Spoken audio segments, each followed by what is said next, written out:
Hi, everyone.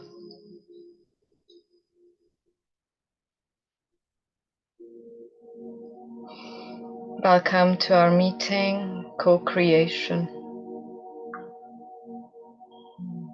as we are anchoring the knowing of our natural being.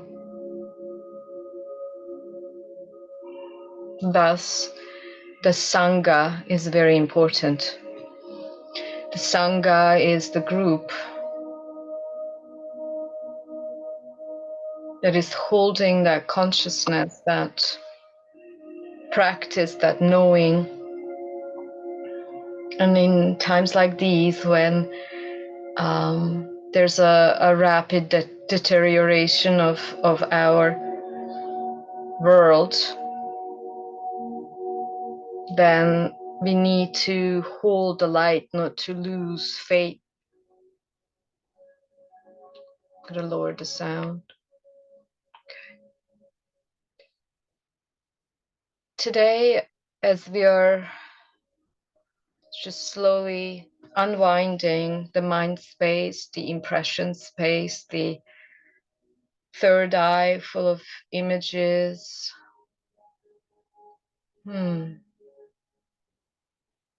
we're calling all of ourselves back. Moment to moment, we're also integrating, deepening.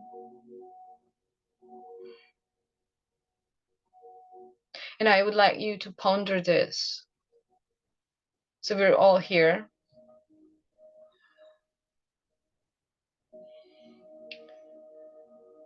And as the seekers of truth or past seeking, doesn't matter. Just notice, is there a space in your mind, that space in your mind that is still wanting to arrive somewhere?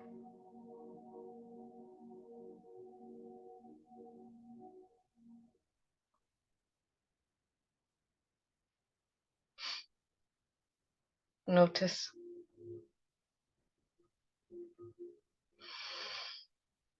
There are three forces, three binding forces in the whole multiverse.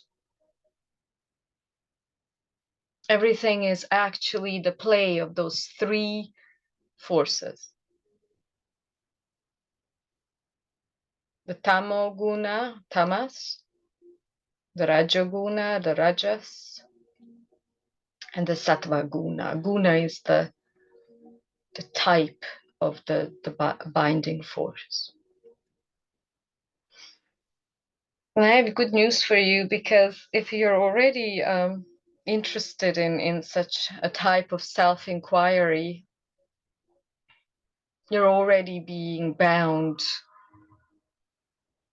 by the most light, the sattvic guna, which is pure light, pure truth, pure consciousness. And know that your Atma, which is your individualized fractal of Brahma, which is consciousness, is already one. So your soul and Brahma are one.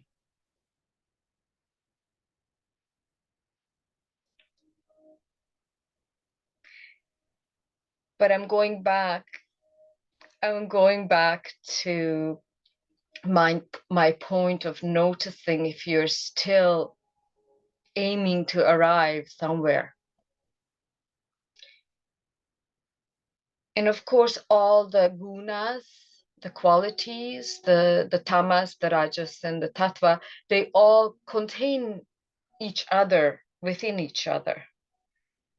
But of course, we can say what is the predominant quality in us. And of course, we wouldn't be sitting here if it wasn't the light. So sattva is the light. And humanity is going into the Sat Yuga. So Kali Yuga is kind of like having its last throes, and then we're going into the Sat, the Sattva, the Sattvik, the golden age again. But of course, for that to happen, we have to disintegrate the Kali Yuga. Well, the Kali does its job by itself, because Kali is the goddess of destruction. But she only destroys that which is untrue. So it's okay. And then hereby, I want to say that if we still, and Esther is still trying to arrive somewhere sometimes, and that would be the Rajas. That is the movement, that is your action in the world. And of course, to survive, you need some degree of Rajas in order to just be here. Yes, to accomplish things. But it doesn't mean that you're only working through this perpetuum mobile, which is a never-ending cycle of wants and needs and tasks to complete. Because if you're stuck in the rajas, as my Vedic teacher reminded me today, then we're always going to be stuck in the cycle of the next thing to do, the next project, the next love, the next this or next that. Or even just this notion of a seeker, of the sadhaka, to arrive somewhere is still the movement of rajas. So notice, we're going into self-inquiry.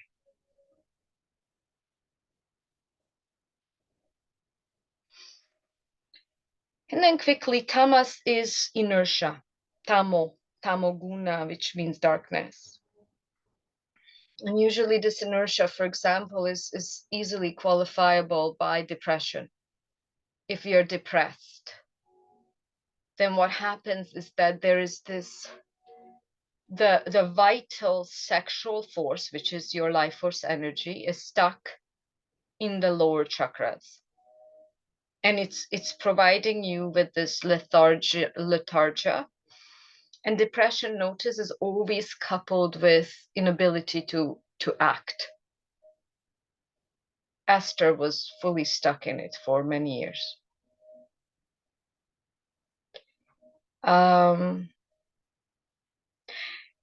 But also, we could be reminded that on our path as these beautiful seekers to embody our true nature, as we are actually embodying the path and learning, we no longer can, and I'm noticing that really inevitably, that we cannot be stuck in depression anymore, because you have gone through that inquiry. There's no way to identify to such a degree with this limited self in order to just be stuck in this energy, or in the root, or in the second chakra, or in the third chakra.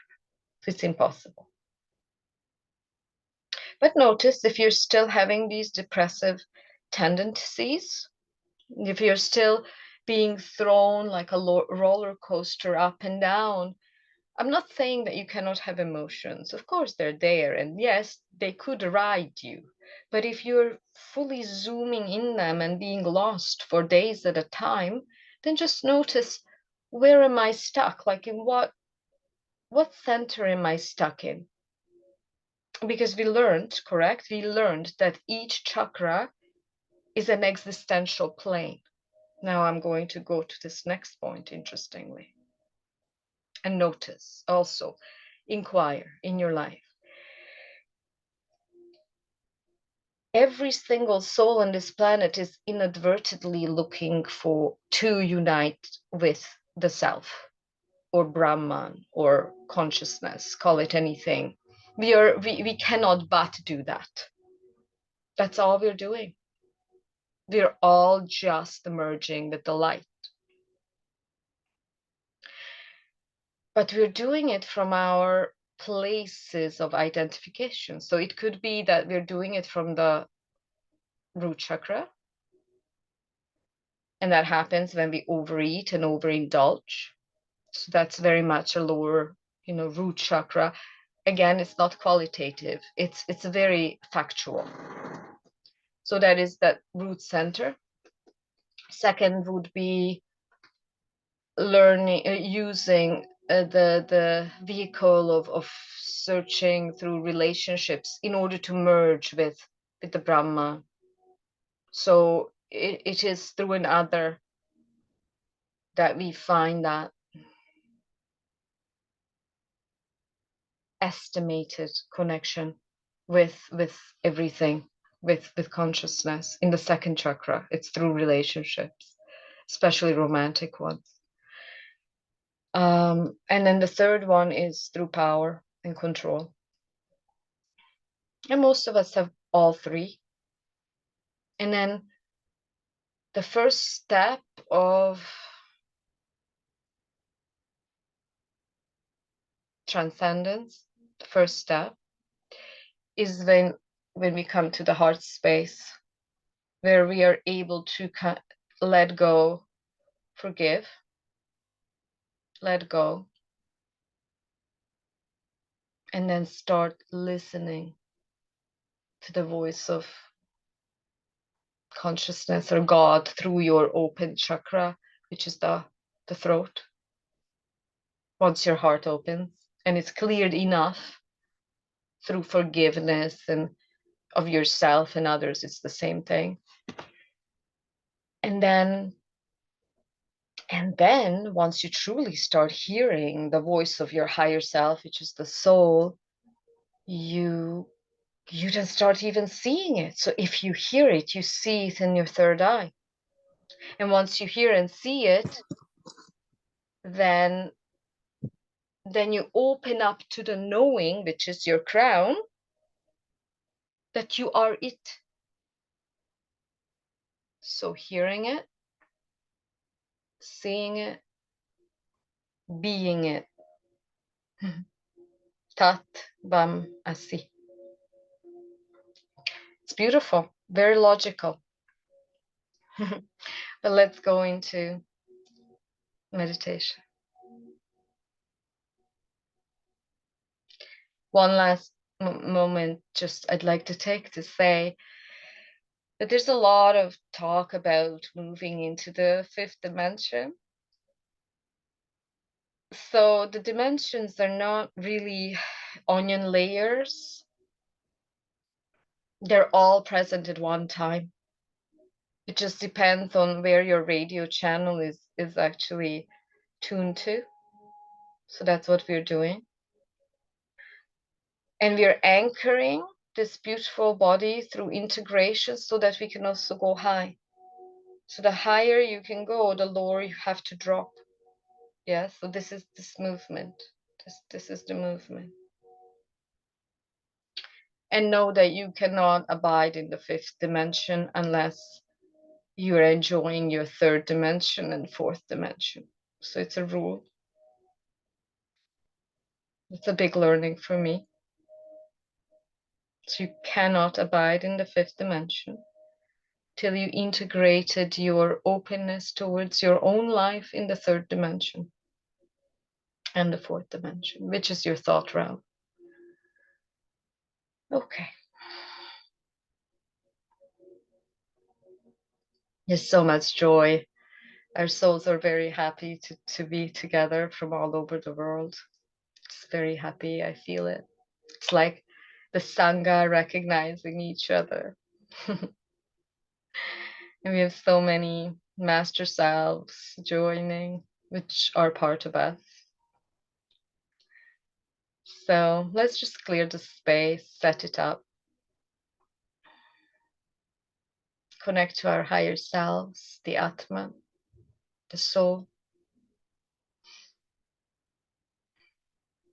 We ask it to be embodied more in this vessel.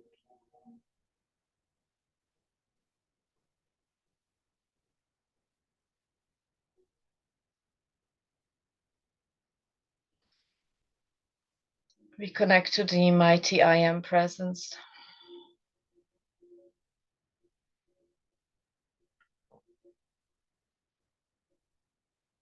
and Mother, Father, God.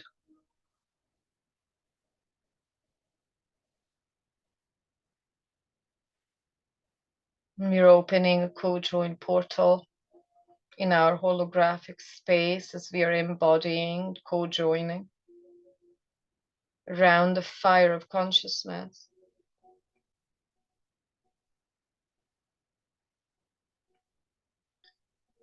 And I ask, dear Mother, Father, God, to oversee and overlight this meditation and co-creation. As we are lights onto each other, guides onto each other.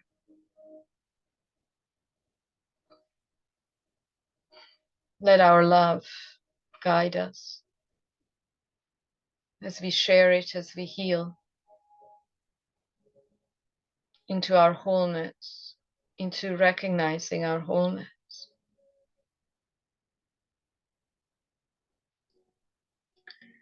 I ask for the 12-dimensional shield of protection for each one of us and for the co-joined group field.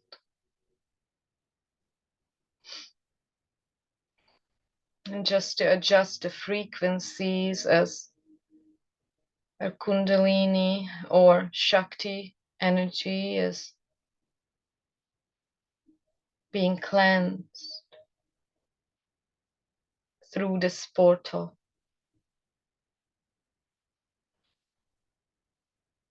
And today and every day, moment to moment, we're recognizing the grace of our being.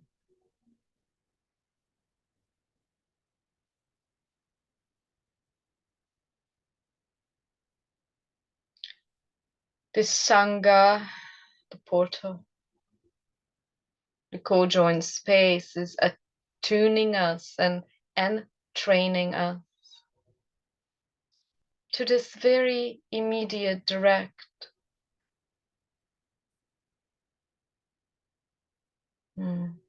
knowing of this grace.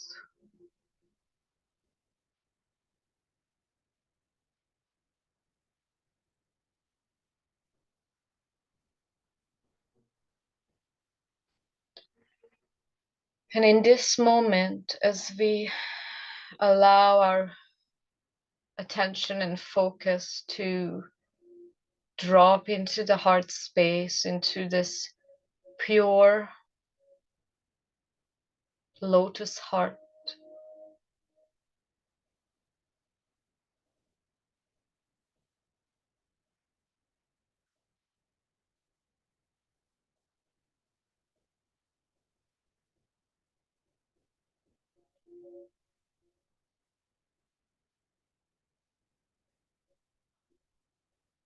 the backside of our heart,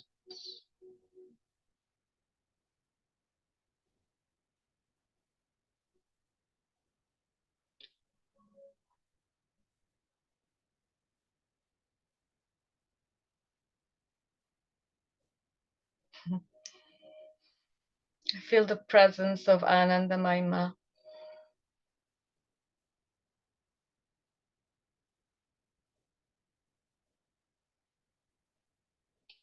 And her words are clinging clearly, chiming in my ear. It is through this openness to life,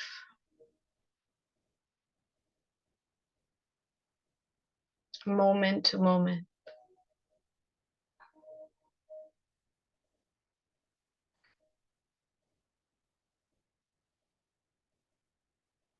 we are enabled to purify our hearts.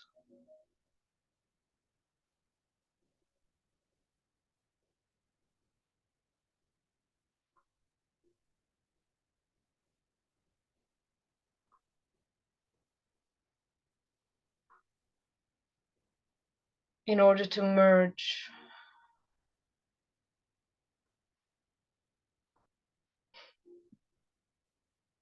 with the grace of the self.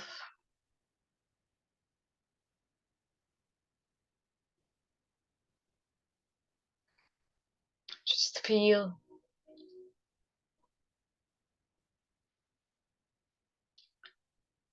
there's so much serenity in this merging.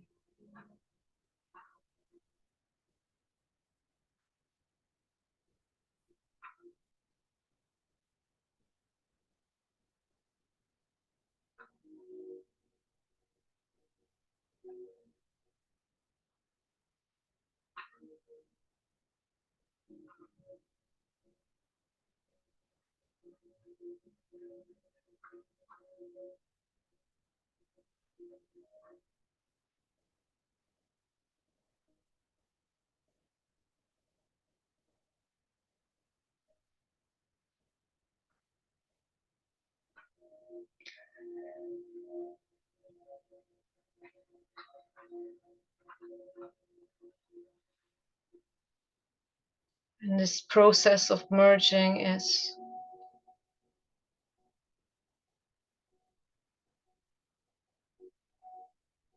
asking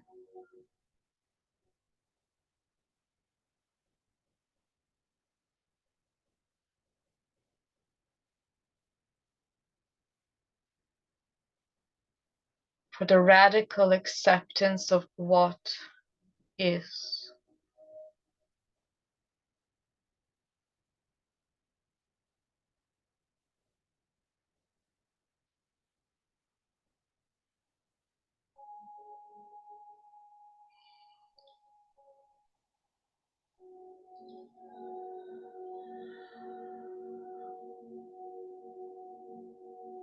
As you're threading this pathless path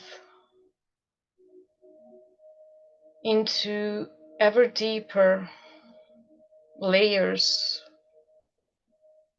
of love,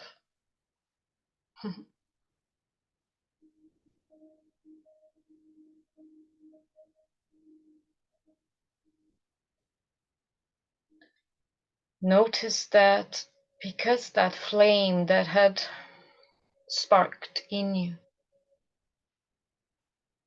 that flame is being drawn now to the fire of consciousness, which is love. It is such pure,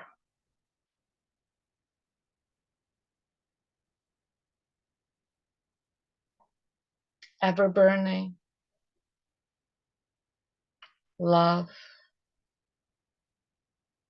light. But your flame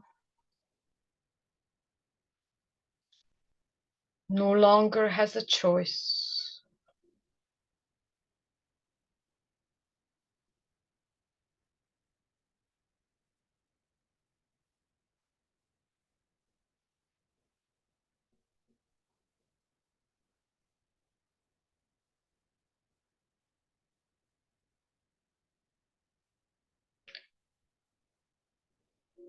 But to burn away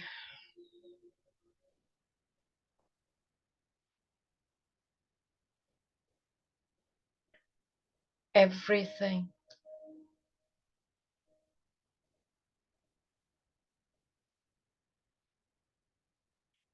in this physical game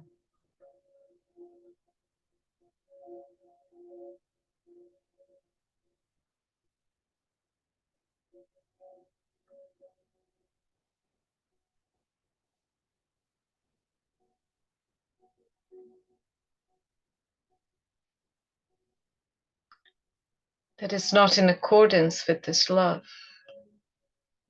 And you get it. This is why you are learning what love is.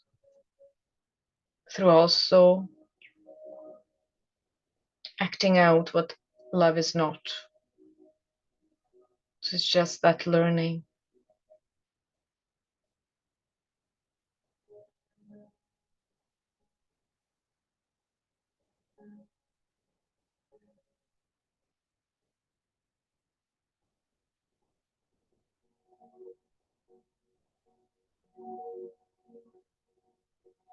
Beautiful.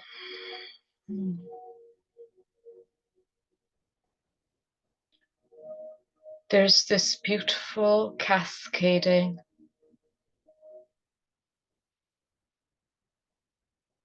effulgence of light.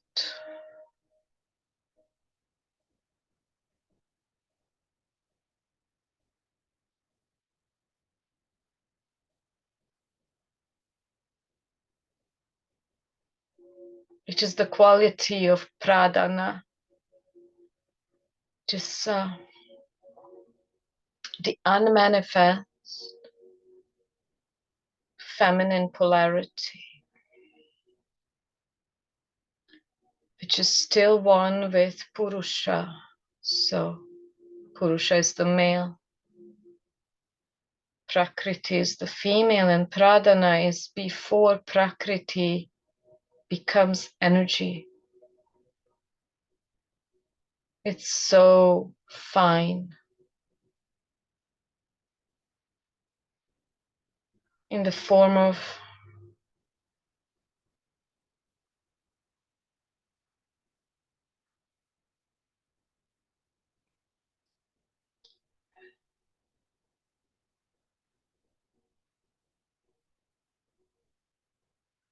high vibrational light.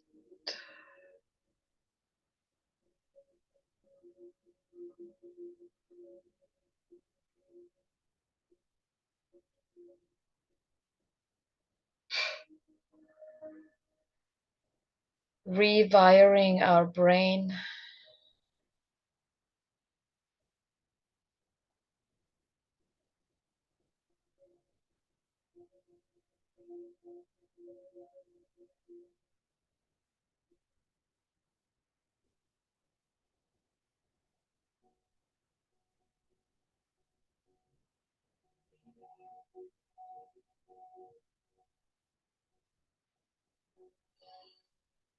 just a descending force.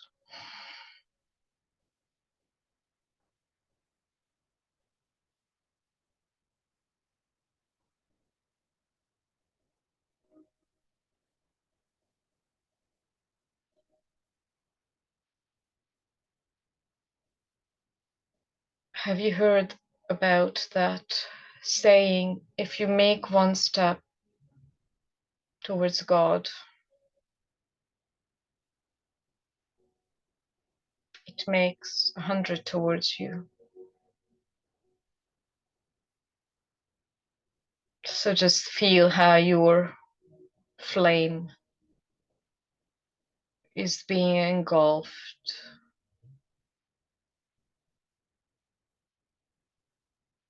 by the fire of consciousness.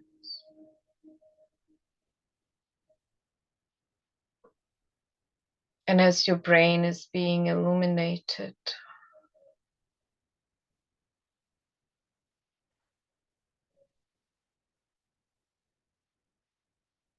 your crown,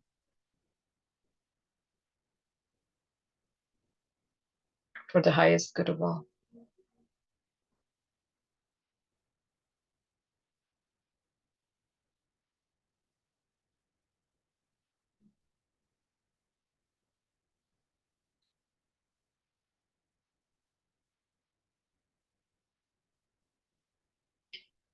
Your nervous system,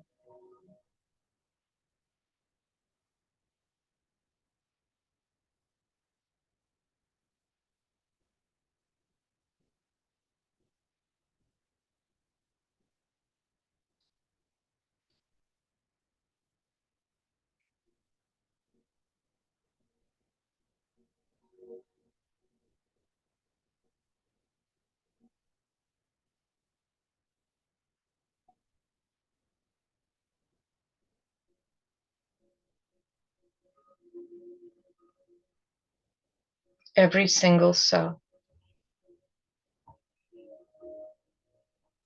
is being illuminated.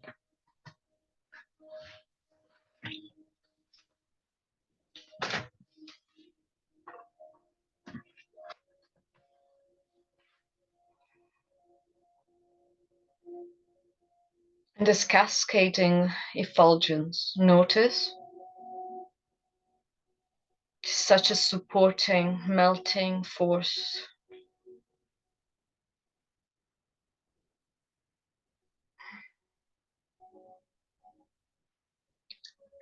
its ferocious intensity, but subtlety.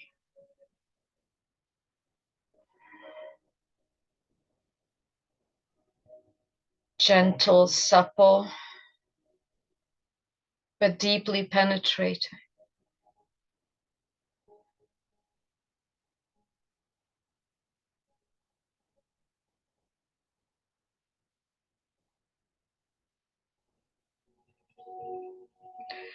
It's allowing you to recognize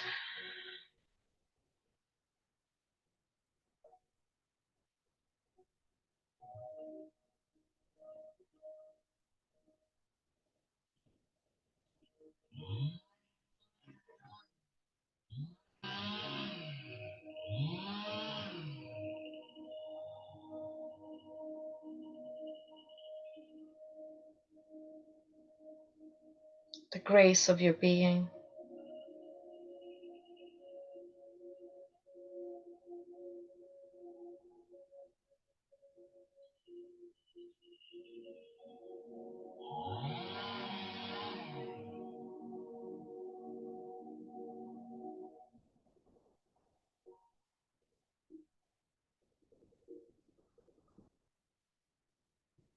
It's moving through your entire body, leaving through your feet, and the cascading never ends, never stops. And then you become this pillar of light where you're showering your entire surrounding, the grace of the mother.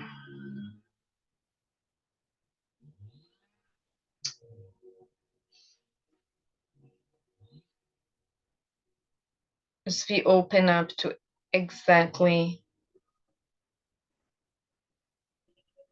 what is. The neighbor just decided to blow the fallen leaves with an aggressive machine, and we allow, we allow.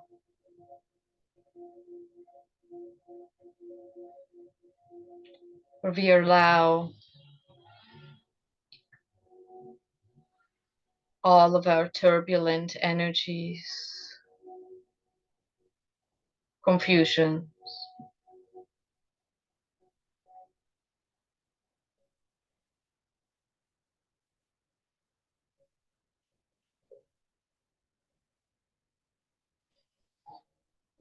to start melting in this grace.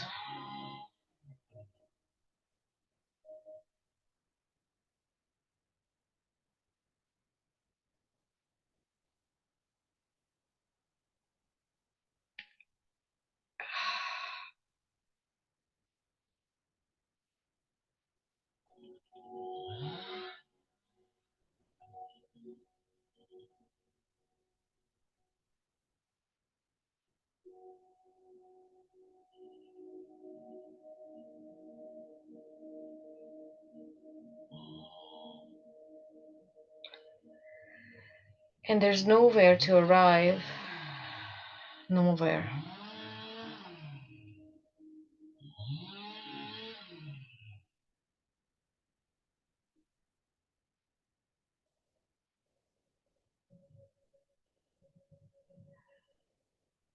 As we are just melting.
If you can notice the disturbances that the mind comes up with in the field,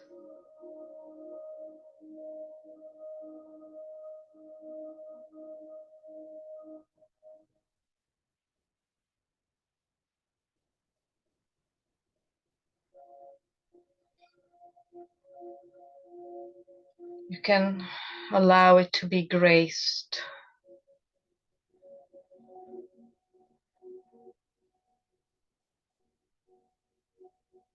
by the light of your being.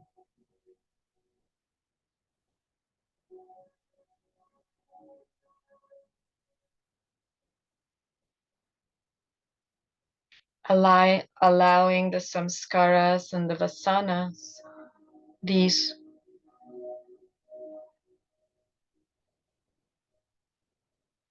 ingrained energetic disturbances and knots in the field, to slowly dissolve.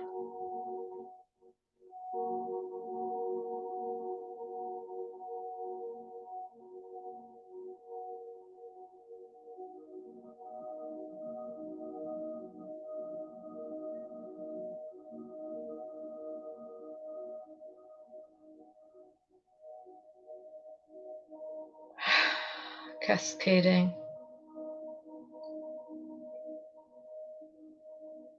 as your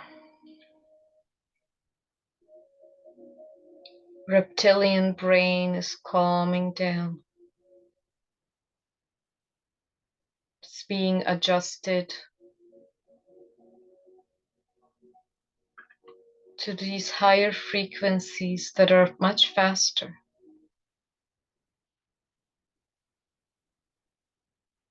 And faster, thus, they have this capacity to rewire and rewrite.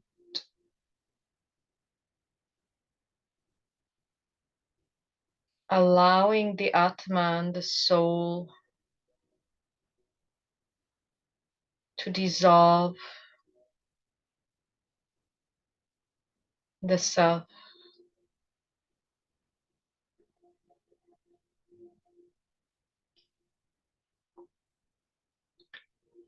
There's a grace, the grace of 10,000 suns burning in your heart.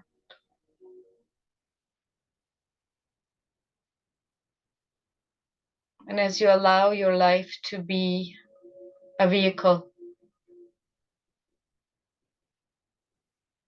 of purification, moment to moment, your highest teacher, your life,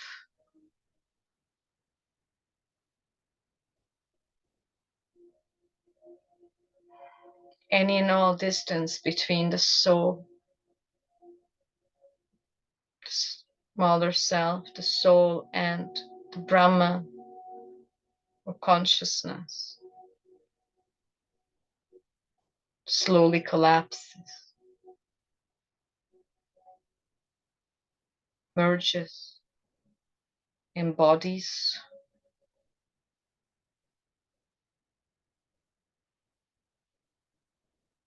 Never forget, through the third dimension, earth plane, you can know God directly, the self, you. You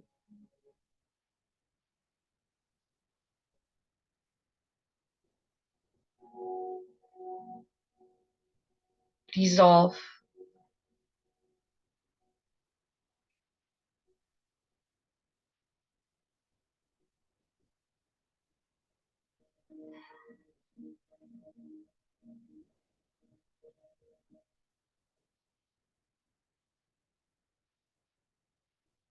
and there's only that.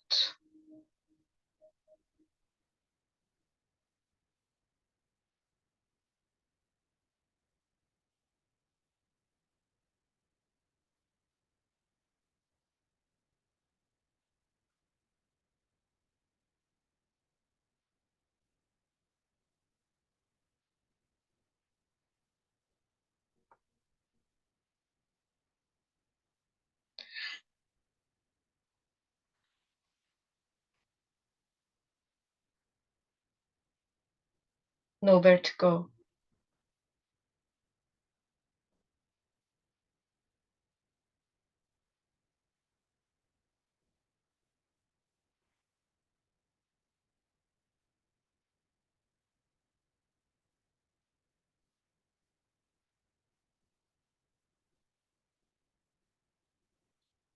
You stop going, we be, just be.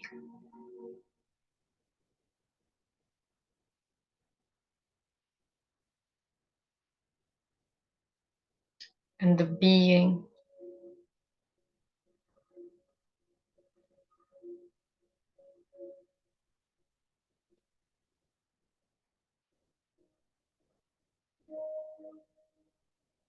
is the grace.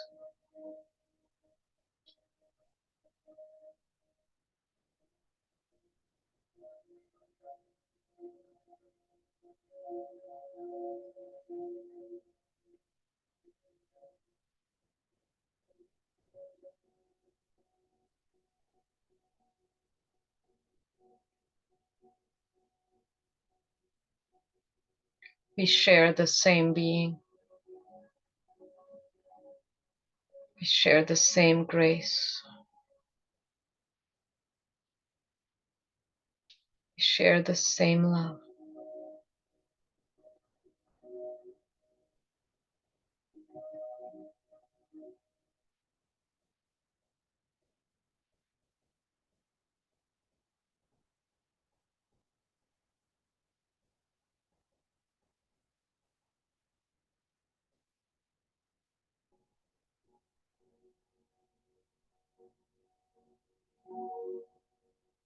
Notice how this love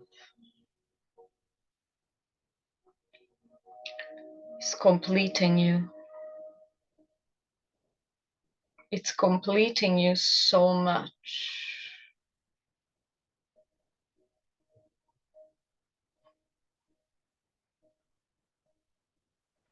that the you disintegrate.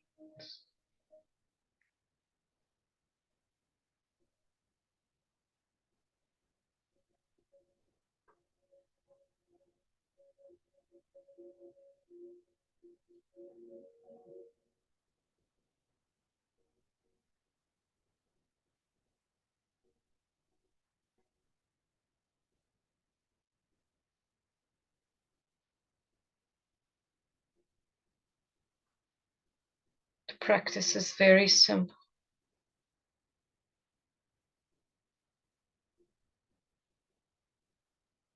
Allow anything and everything in the field, anything that arises,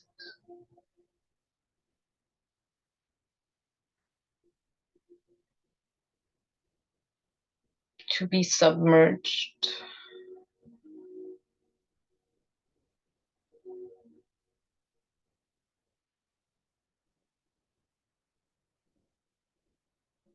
into this ocean of grace.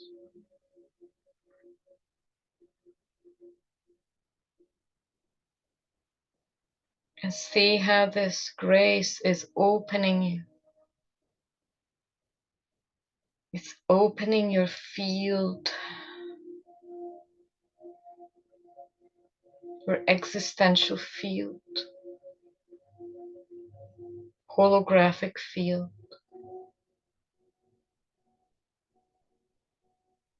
so that the particle, which seemingly is your body, the density of the body is becoming more wave-like, light-like.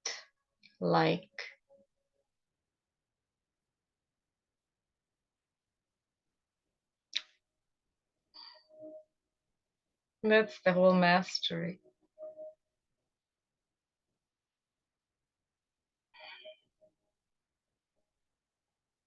The alchemy.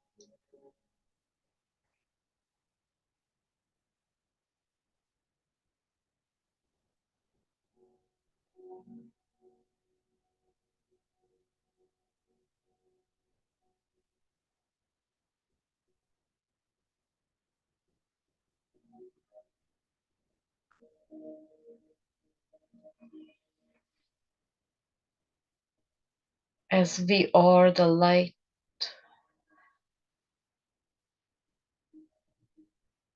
onto this world.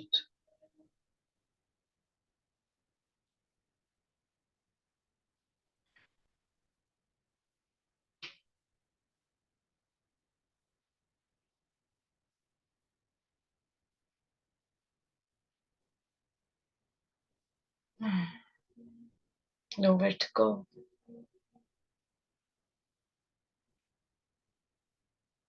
Collapsing all the planes of existence.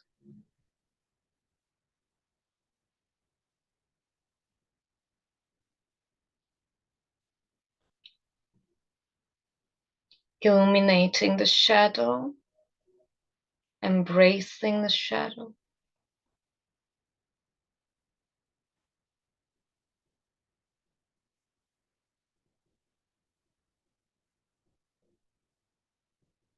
As well as recognizing the light.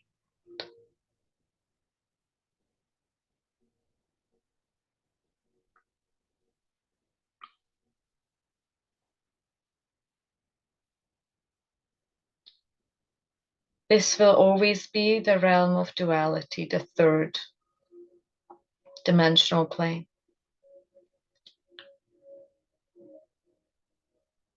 It's always that play.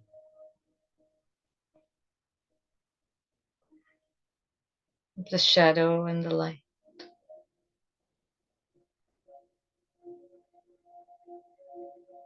And in your magnificence, you're collapsing both into the truth of yourself. That is alchemy.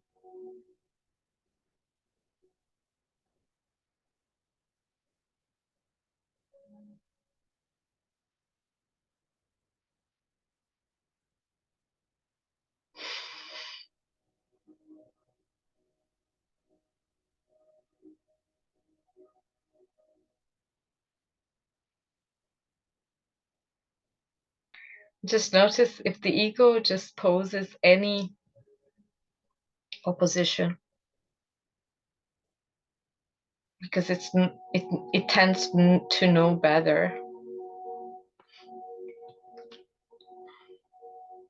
Just allow.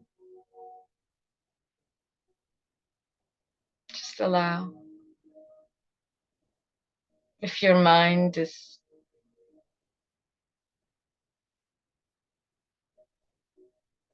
going crazy, producing a lot of thoughts, impressions,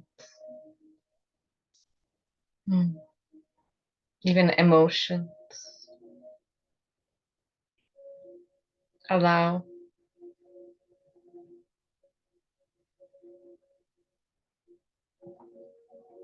And just notice that the grace of yourself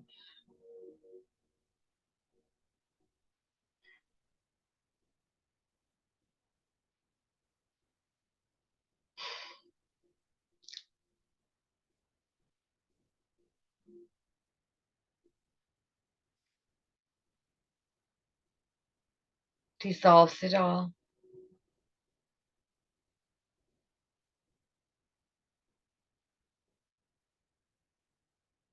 And it only depends on how brave you are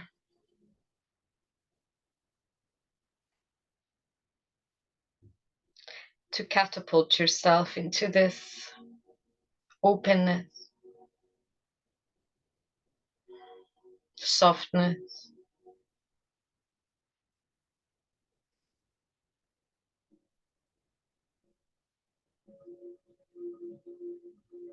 You can also notice when you are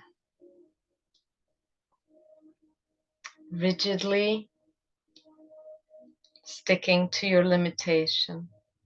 Just notice.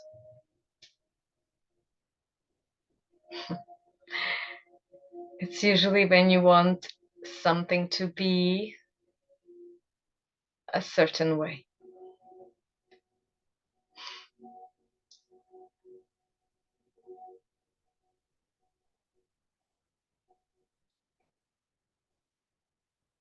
and the wholeness of you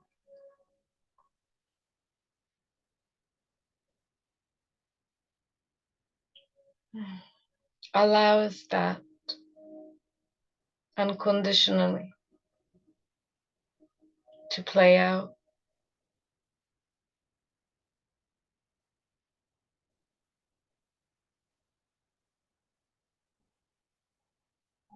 You can tap into both.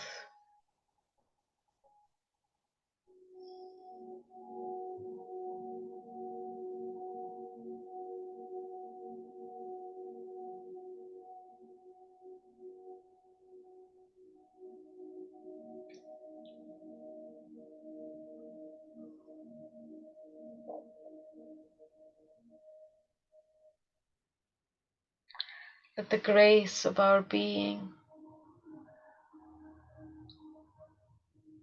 be recognized, embodied, and shared.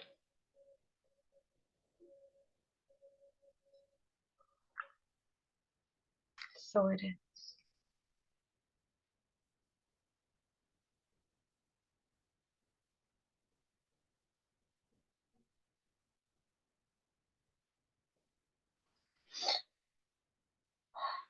I ask Mother, Father, God to seal this transmission in all the corners, all the directions, and the integration to be smooth, embodied, loving.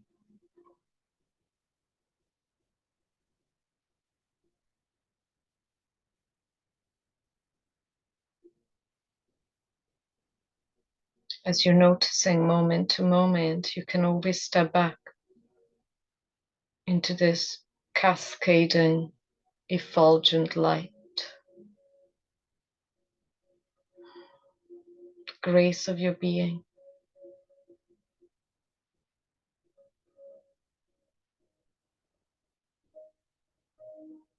as it purifies, melts,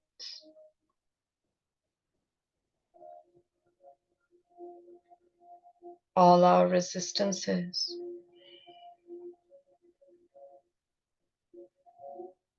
to what is.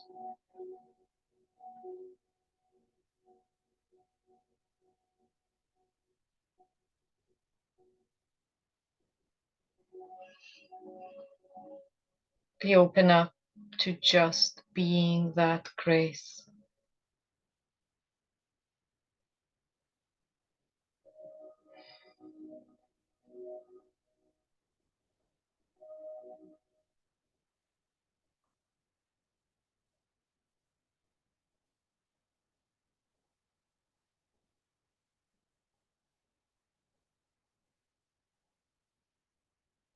That is the deepest love affair.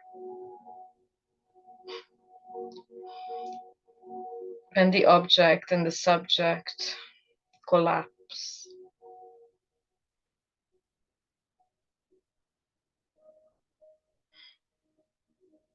melt, when Shiva and Shakti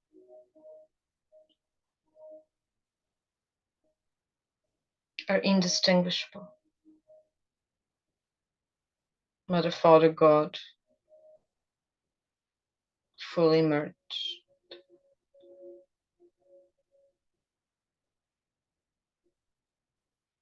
into the self, the natural being.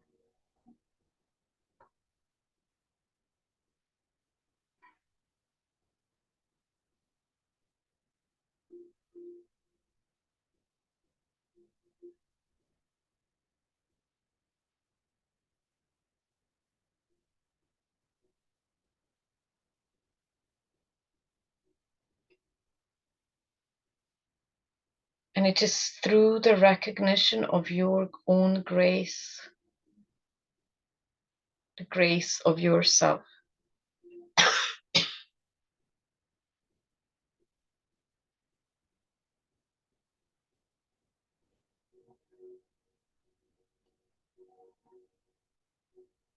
You start rehabilitating your own self-love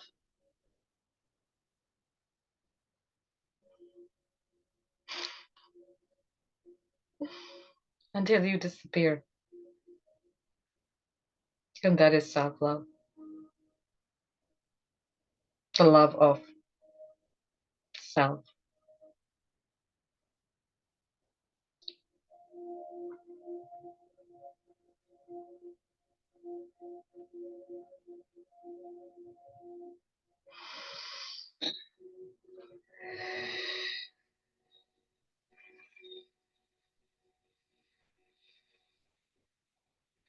I think the presence of our higher selves, master selves, Ananda Mahima, Babaji, Ramana,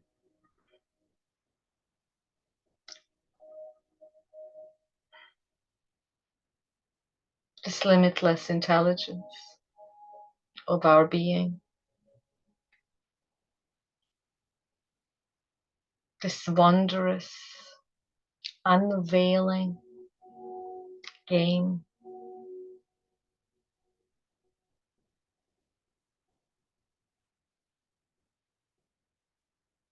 Thank you.